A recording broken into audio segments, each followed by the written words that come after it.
সবচেয়ে বড় ও সবচেয়ে ছোট ভগ্নাংশ নির্ণয় করার জন্য আমরা কিন্তু এখন থেকে এলসিএম করতে যাব না হরগুলির, অর্থাৎ we will not calculate the LCM বা লসাগু কখনোই আমরা নির্ণয় করব না এবং দেখেই খুব সহজে এই প্রশ্নগুলির উত্তর আমরা করতে পারবো। কিভাবে?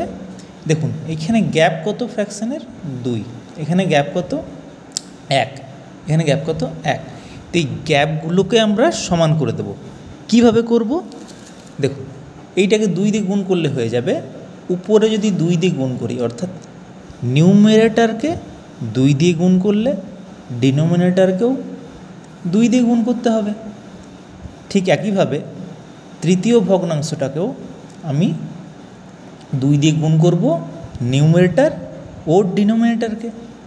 এরপর আমরা যে ফ্র্যাকশনসগুলো পেলাম, সেইখানে যে ভগ্নাংশটির ডিনোমিনেটর এবং নিউমারেটর বড়, সেই ভগ্নাংশটি বড় হবে।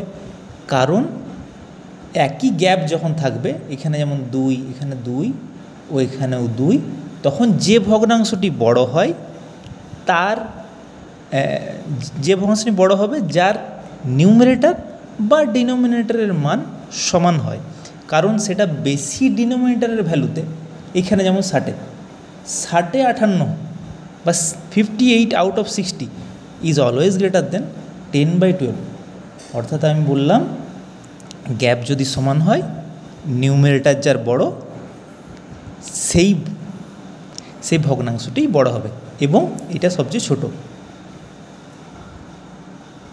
Thank you.